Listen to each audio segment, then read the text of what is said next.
کہ اس کنویں کا پانی کھاری تھا، میرے سرکار کا لعاب شریف پڑ گیا تو کنویں کا پانی میٹھا ہو گیا، ایسا میٹھا ہوا کہ کوئی پانی اس کے مثال میں نہیں ہے۔ میرے سرکار نے مدینہ شریف کے کنویں میں لعاب شریف ڈالا تھا، اس وقت بھی پانی میٹھا ہو گیا تھا۔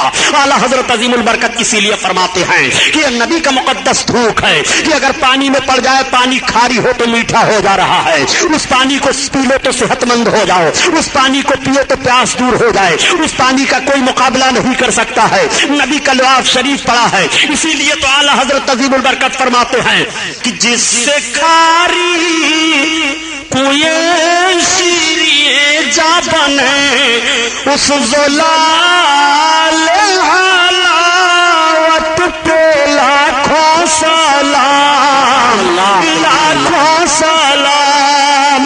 اللہ اللہ، آقا کریم صلی اللہ تعالیٰ علیہ وسلم کو لے کر کے اب حضرت حلیمہ سعدیہ چلی۔ جب مکہ شریف ایک منزل رہ گیا تو حلیمہ سعدیہ، دھوپ کی شدت تھی، پہاڑیوں کے پاس جھاڑیاں تھی، وہاں سرکار کو ٹھہرا دیتی ہیں اور اپنی ضرورت سے چلی جاتی ہیں۔ میرے آقا مکہ شریف کا راستہ لے لیتے ہیں۔ اب حلیمہ سعدیہ جو گھوم کر کے آ رہی ہیں تو حلیمہ نے دیکھا کہ محمد وہاں پر ہیں ہی نہیں۔ حلیمہ بہت پریشان ہو گئی، چیخنے لگی، چلانے لگی اور آواز دینے لگی سرکار کو۔ حلیمہ رو رہی ہے پہاڑیوں کے درمیان، حلیمہ چیخ رہی ہے، چلا رہی ہیں، روتی ہوئی پہاڑیوں کے درمیان چل رہی تھی کہ ایک بوڑھا عرب ملا۔ اس نے پوچھا خاتون تم کون ہو؟ حلیمہ نے بتایا کہ میں حلیمہ سعدیہ ہوں، میں قبیلے سعد سے آ رہی تھی، میرا بچہ غائب ہو گیا ہے۔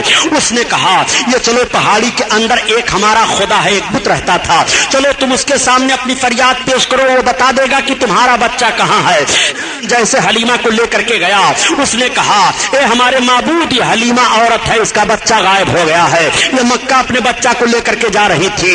جیسے اتنا سننا تھا کہ وہ بت تھر تھرا کر کے گرا اور اس کے اندر سے آواز آئی ان کی بات کر رہے ہو کہ جن کے نقش قدم پر چل کر کے غائب ہوئے لوگ راستہ پائیں گے، غائب ہونے والے نہیں ہیں، وہ بھٹکنے والے نہیں ہیں۔ حلیمہ وہاں سے ہٹ آئی۔ اب یہ اطلاع مکہ میں بھی پہنچ گئی تھی۔ معاملہ یہ ہوا کہ میرے سرکار جب اس حال جھاڑی سے گئے تو روایتوں میں بات آتی ہے کہ ابو جہل آ رہا تھا۔ اس وقت اس کو ابو جہل نہیں کہا جاتا تھا بلکہ پورے مکہ میں وہ ابو الحکم کہا جاتا تھا۔ وہ آ رہا تھا، اس نے دیکھا، جیسے دیکھا تو پوچھا سرکار سے۔ آقا نے بتایا کہ میں محمد ابن عبداللہ ہوں۔ اتنا سننا تھا، وہ اپنی سواری سے اتر پڑا اور اترنے کے بعد سرکار کو بٹھا لیا اور آگے بیٹھ کر کے چلنے لگا۔ اب سواری نہیں چل رہی ہے، وہ بہت پریشان ہو گیا۔ پھر سرکار کو آگے بیٹھایا اور پیچھے اپنا بیٹھا۔ اب سواری ہانک رہا ہے تو سواری بھاگتی چلی جا رہی ہے۔ گویا اس سواری کو بھی معلوم ہے کہ دشمن رسول آگے بیٹھے اور سرکار پیچھے بیٹھے، میں نہیں جاؤں گی۔ میرے سرکار جب آگے بیٹھ رہے ہیں اور دشمن پیچھے بیٹھا ہے، اب سرکار کو لے کر کے سواری بھاگ رہی ہے۔ مکہ میں اطلاع پہنچ چکی تھی کہ حلیمہ سرکار کو لے کر کے آئی تھی اور راستے میں کہیں میرے آقا غائب ہو گئے۔ آقا کے دادا جان حضرت عبد المطلب بھی تیاری کر کے نکلنے والے تھے، تب تک ابو جہل پہنچ گیا اور پہنچنے کے بعد کہا یہ سردار قریش، یہ لیجیے آپ کے پوتے محمد ہیں۔ یہ میں نہیں جانتا کہ یہ میرے ساتھ کیا کریں گے، لیکن ایسا معاملہ پیش آیا ہے۔ اس ظالم کو کیا خبر ہے کہ بدر کے مقام پر تلوار کسے کاٹے گی؟ اس ظالم کو کیا خبر ہے کہ گڑھے میں ڈالا جائے گا؟ اس ظالم کو کیا خبر ہے کہ سب سے بڑا مکہ کا دشمن سرکار کا یہی ہوگا؟ ابو جہل نے یہ کہا حضرت عبد المطلب سے اور کہہ کر کے پھر یہ چلا گیا۔ اب آپ آیت کریمہ تلاوت کیجئے۔ مفسرین کی ایک جماعت کا کہنا ہے وَوَجَدَكَ ضَالًّا فَهَدَىٰ، اے محبوب ہم نے تمہیں خود رفتہ پایا اپنی محبت میں تو تمہیں راہ دی۔ اعلیٰ حضرت نے یہ ترجمہ کیا ہے۔ اس آیت کریمہ کی تفسیر کرتے ہوئے مفسر فرماتے ہیں اے محبوب جب تم حلیمہ سعدیہ سے مکہ کے قریب پہاڑی میں اب غائب ہوئے تھے تو ہم نے تمہیں اپنی طرف راہ دے دی ہے۔ وَوَجَدَكَ ضَالًّا فَهَدَىٰ، اے محبوب تمہیں ہم نے راہ دیا ہے۔ آقا کریم صلی اللہ تعالیٰ علیہ وسلم چلے آ رہے ہیں، اب دادا جان کی گود میں پہنچ گئے، تب تک حلیمہ سعدیہ بھی روتی چلاتی ہوئی پہنچی۔ حلیمہ سعدیہ کو علم ہو گیا کہ میرے آقا اپنے دادا کے پاس پہنچ چکے ہیں۔ اس وقت میرے سرکار کی عمر شریف 5 برس کی بتائی جا رہی ہے۔ آقا کریم صلی اللہ علیہ وسلم کے دادا جان نے حضرت حلیمہ کے پہنچنے پر حلیمہ کو تسلی دی اور فرمایا کوئی پریشانی کی بات نہیں ہے۔ حضرت حلیمہ کو 1000 اونٹ اور 50 رطل سونا آپ کے دادا جان نے سرکار کے دودھ پلانے کی خدمت میں دے دیا۔ اتنا کسی عورت کو انعام نہیں ملا تھا جتنا حلیمہ سعدیہ کو انعام ملا ہے۔ وہی حلیمہ جو غربت و افلاس کی ماری ہوئی تھی، مفلس و فلاس تھی، مگر وہی حلیمہ امالدار ہو جا رہی ہیں۔ حلیمہ 1000 اونٹ کے مالک ہو گئی